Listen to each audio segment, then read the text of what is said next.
Well, hey there, guys. Here we are again. It's been a couple weeks since the last update.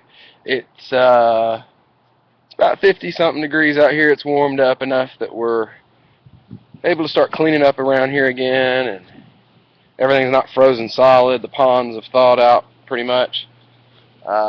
Eggs, eggs, eggs, eggs, and more eggs, and more eggs, and more eggs.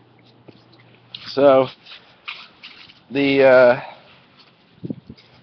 our white-headed Muscovy has a nest that is up underneath of the shed. Now, come over here and give you an idea. Now, if you look at the shed, you see it gets narrower the closer you get up to this end. And her nest is way, not down back there where I can get to it. It's way up there in the, there we go. It's way up there in the front. You probably can't even see it from here. You have to climb all the way up in there to get to it. But yeah, they picked like the most difficult place to reach. She's basically, her nest is basically directly underneath my feet right here. Underneath the doorway. Right there. That's where her nest is, right underneath the doorway. And they're out here doing their thing, as you can see. There's the wifey. There's the feed board. There's the Welsh. It's our heritage breed. And then this is the new addition. Her name is Cookie. We just went and got her this morning. As you can see, she is a blue silkie. Pretty. Let's see if I can step over. She's kind of freaked out because she just got here and she's not, you know how birds are when they first get to a new home. She's a little freaked out. So,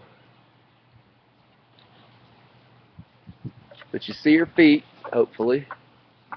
I don't want to spook her too much.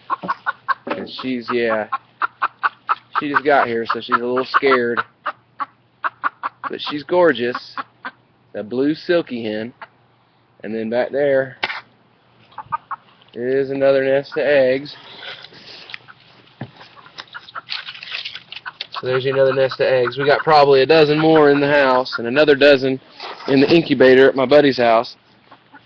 So now remember I said I wasn't going to get chickens. But you know how I am about wanting to do things natural. And if the only way you can get your ducks, July, leave the ducks alone. Get him. Tell him to stop throwing stuff to them animals. You don't need to be out here spooking them. If you got an incubator and it's the only way you can get your eggs to hatch, what you gonna do if there ain't no electricity? You ain't gonna have no new ducks. So we did a little bit of research and found out that silkies, though they don't look very utilitarian because they're mostly used as ornamental and show chickens, they're brood mares basically. They have this uncontrollable inclination to sit on eggs, and they don't care whose eggs they are as long as they're eggs. And they're supposed to be renowned for their fostering abilities. So we decided to get her specifically as a foster mom for the farm. Her job will be to hatch our the heritage breed, the gold phase Welsh Harlequin ducks that we're raising.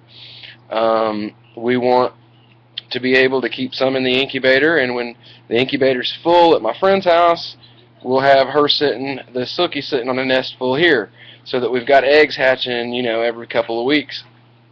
And we don't have big batches of eggs, of 10 or 12 eggs, just sitting around waiting on the incubator to empty up so we can put new ones in. So her job is going to be to raise babies.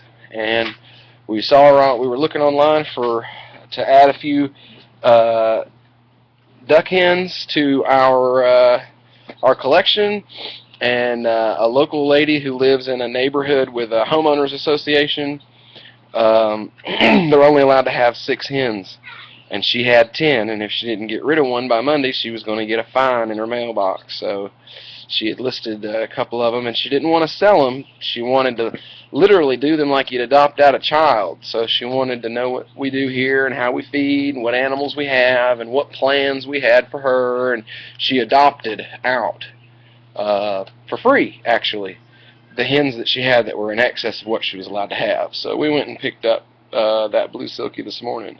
And hopefully, if things go well, in about 2 weeks we're either going to go pick up some blue Indian runners or some blue Anconas. They're white and blue Ancona ducks. So, as always, if you want to know where your food comes from, you got to raise it yourself. Of course, it's nice to see y'all again. We're glad it's starting to warm up a little bit. Every chance you get, stay away from worthless fiat money and use money that's got real value. Y'all have a good day. Thank you again. And this is Will signing off with the Hillbilly Hoppers Homestead.